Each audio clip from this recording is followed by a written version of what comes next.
क्या आसिफ अली जरदारी एक बार फिर नवाज शरीफ के साथ जो है वो हाथ कर गए?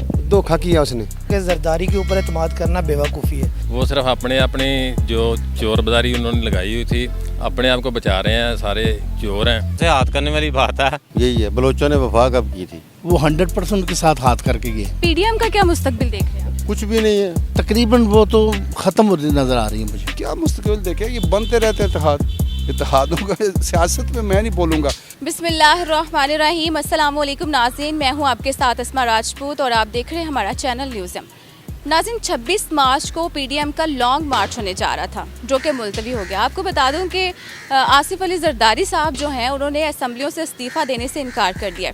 कुछ दिन पहले इजलास हुआ था जिसमें नवाज़ शरीफ साहब जो है वो वीडियो लिंक पर मौजूद थे, जिस पर आसिफ अली जरदारी साहब ने उनसे कहा कि आप भी पाकिस्तान आए और मिलकर जिद्दोजहद करते हैं।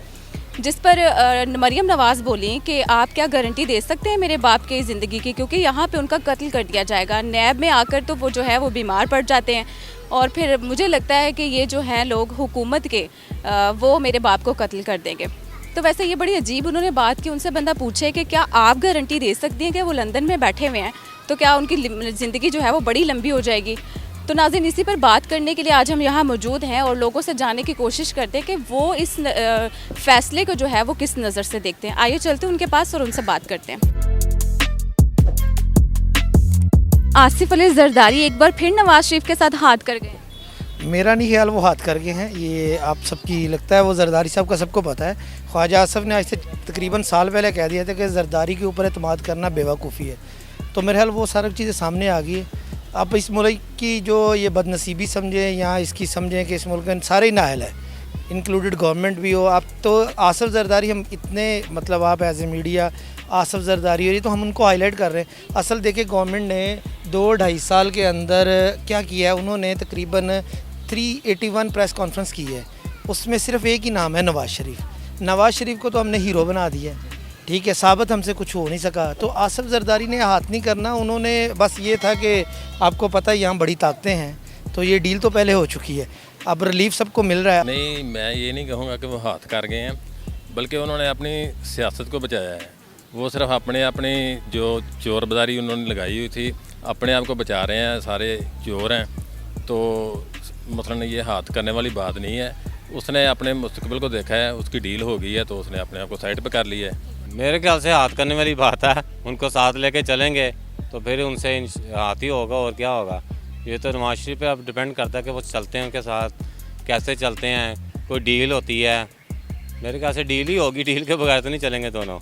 तो खान साहब को पीछे हटाने के लिए फिर दोनों को इकट्ठे होना पड़ेगा, फिर ही खान साहब जाएंगे, अदरवाइज़ तो नहीं जाएंगे मेरे ख्याल से। जब बेनज़ीर भुट्टो ने शादी की जरदारी साहब से, तो वो पीर साहब पगाड़ा के पास गए। ये जो पीर साहबान होते हैं ना, ये काफ़ी समझदार लोग होते हैं। ऐसे को बंदा मुकाम अल्लाह पाक किसी को नहीं देता। तो बेनज़ीर भुट्टो ने कहा कि पगाड़ा साहब, मैंने जरदारी से शादी कर ली है, क्या मैंने ठीक की है? उन्होंने कहा, यार बलोच को तो कोई मुलाजिम नहीं रखता, तूने इसके साथ शादी कर ली है। ये तो आप किताब में पढ़ सकती हैं, ठीक है। उसकी नेचर ही जो है वो यही है। बलोचों ने वफा कब की थी? बलोचिस्तान वाले बलोच आपके साथ वफा करते हैं, पठान करते हैं, बलोच नहीं करते। क्या आसिफ अली जरदारी एक बार फिर नवाज शरीफ के साथ जो है वो हाथ कर गए?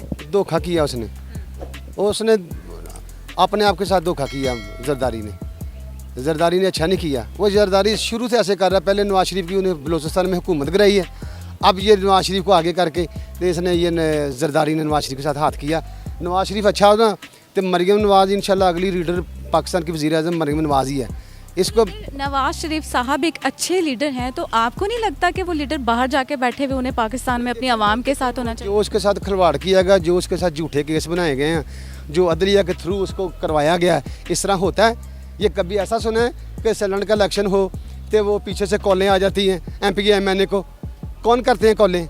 सारी दुनिया को, आवाम को पता नहीं कि कौन कॉलें कर रहा है, कौन नहीं कॉलें कर रहा है। सब इस मुल्क के साथ आवाम के साथ खिलवाड़ कर रहे हैं, पैसा खा रहे हैं, लूट रहे हैं, नवाज शरीफ को पीछे कर रहे हैं। मैदान में मुकाबला कर रहे हैं मरियम नवाज़ का, करता है कोई? नहीं करते। कभी उसको जब उस बाहर निकलती है तो उसके ऊपर वो नैब का केस बना देते हैं कि आपको नैब ने बुलवा लिया है उसको कमज़ोर करने के लिए। तो ये फ्रॉड नहीं कर रहे थे और क्या हो रहा है? जी बिल्कुल ऐसा ही है, ये तो सारी दुनिया के सामने है। वो 100% उनके साथ हाथ करके गए। तो मुझे नहीं लगता कि वो कभी भी बंदा फेर होगा किसी के साथ भी। तो और जरदारी साहब को कौन नहीं जानता, सब लोग जानते हैं। ना तो मुझे पहले पता था ना आप कर रहे पता है कि वो क्या कर रहे हैं। ये वो पंजाबी एक मिसाल है, मजियाँ मजियाँ दी पैना होती है, अंदर से ये सब एक हैं। ये सब टीवी शो पे बैठ के लड़ रहे होते हैं, हम खुश होते हैं जी वो देखो उसको जिल करके, उसका रिजल्ट क्या है। मैं अदलिया पे भी पॉइंट आउट करता हूँ कि 3 साल लग गए सिर्फ येस और नो में।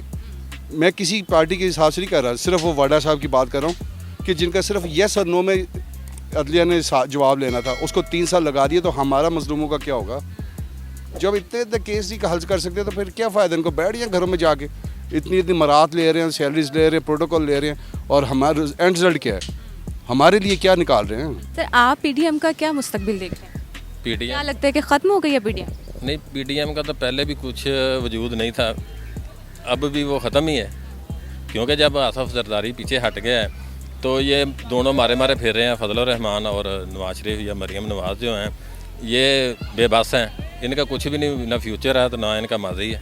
पीडीएम का मुस्तकबिल ये है कि जब तक मौलाना फजल रहमान के पास वो सारे उसके स्टूडेंट हैं मदरसे के, तो सारी जमातें साथ हैं, क्योंकि इनके पास तो और कोई ऑप्शन नहीं है। तो नून लीग का है मुस्तकबिल पंजाब के अंदर, वो नज़र आ रहा है, लेकिन वो ज़ाती आपको ख़ानदानी सियासत बना दिया। और दूसरा उन्होंने गवर्नमेंट ने इतना झूठ बोल दिया है कि वो चोर लगने शुरू हो गया। हमारे मुल्क का ये कह के आपको कह दें कि जी आप चोर हैं, इतना कहते बोले अच्छा ये मैं चोर तो है हूँ। अब ये कि हम तो आपको बता रहे हैं कि 371 के करीब प्रेस कॉन्फ्रेंस होती है, गवर्नमेंट रोज़ आ जाती है नवाज शरीफ और मरीम के ऊपर बात करने, कभी ना महंगाई के ऊपर बात की है, ना उन्होंने किसी और चीज़ पर बात की है। तो ये चीज़ें तो कुछ भी नहीं है इस मुल्क में। मुस्तकबिल उसका है जिसके हाथ में वो दूसरे वाली लगाम है, जिसके साथ वो है उसका मुस्तकबिल है। बाकी सब लोग ऐसे ही हैं। क्या पीडीएम है, क्या इमरान खान है, क्या नवाज शरीफ है, कोई भी कुछ नहीं है। बस जब पावर आपके पास नहीं होगी तो फिर क्या होगा? कुछ भी नहीं होगा ना। पावर तो आपके पास नहीं है, पावर तो पाकिस्तान आर्मी के पास है। जैसे वो चलाएगी वैसे काम चलेगा। जब उसकी ज़रूरत ख़त्म हो जाती है तो वो लोग आपको फारिग कर देते हैं। ठीक हो गया ना, ये दुनिया है ही ऐसी। हाँ जी, जो बात मानता है ठीक है, जो बात नहीं मानता वो जितनी भी कुर्बानी देगा वो फारिग हो जाएगा। पीडीएम का मुस्तकबिल क्या है? क्या लगता है कि ख़त्म हो गई है पीडीएम? मरियम नवाज जो इंशाल्लाह अल्लाह ताला की तो उसको साथ है, हम पब्लिक भी उसके साथ हैं। हम किसी का नहीं पता, अल्लाह ताला जिसकी मदद करता है उसको कोई दुनिया की ताकत नहीं रोक सकती। मरियम साहब अगली वज़ीर आज़म है, ये जितने मर्जी फ्रॉड कर लें, अवाम ने तो मोहर उसी के ऊपर लगानी है ना, अवाम तो नहीं ना मानती। तकरीबन वो तो ख़त्म होती नज़र आ रही है मुझे, तकरीबन। क्या मुस्तकबिल देखे, ये बनते रहते हैं इत्तेहादों का। सियासत में मैं नहीं बोलूँगा कि बाद में ये सब एक हुए थे, पहले नफरतें करते फिर एक हुए थे। टीवी शोज़ देख लें अभी भी किस तरह लड़ रहे हैं, तो कल ये एक दूसरे के साथ होंगे।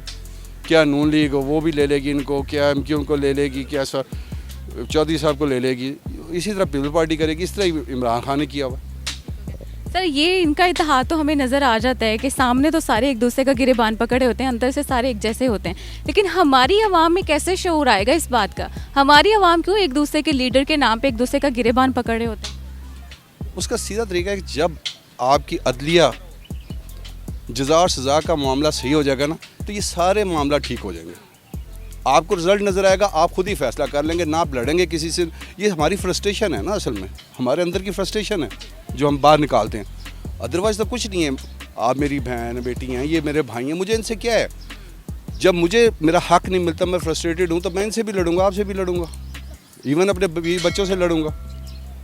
तो ये जज़ा और सज़ा का मामला जब तक सही नहीं होगा, ये कुछ भी नहीं सही होने लगा। जी नाज़रीन, आपने देखा कि लोगों की जो है वो राय ज़्यादातर ये होती है, उनको आपके कोई जलसे नहीं चाहिए, उनको आपके लॉन्ग मार्च नहीं चाहिए, उनको आपकी सियासत से कोई मतलब नहीं है, दूर दूर तक कोई मतलब नहीं है।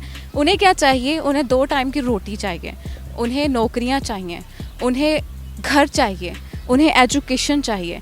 तो मेहरबानी करें, उनकी भी यही गुजारिश थी कि हमें आपके ये जलसों से कोई फ़र्क नहीं पड़ता, आप लोगों के जो करने के काम है ना आप वो करें। हाँ, ये अलबत्ता ये ज़रूर है कि हमारे पर हर तरह से बहुत मुश्किल टाइम चल रहा है। ये कोविड के हवाले से देख लें या सियासी आप देख लें, हर लिहाज से हम लोग बहुत जकड़े हुए हैं, परेशानियों में, टेंशनों में। तो अल्लाह ताला हम लोगों पे करम करे, और अल्लाह ताला भी तभी करम करेंगे जब लोग एक दूसरे के बारे में सोचना शुरू करेंगे, लोग कुछ करेंगे अपनों के लिए। तो अपना बहुत सारा ख्याल रखें, अपने आसपास के लोगों का बहुत सारा ख्याल रखें और मुझे भी अपनी दुआ में याद रखिएगा और मुझे इजाज़त दीजिए। खुदा ने के बाद।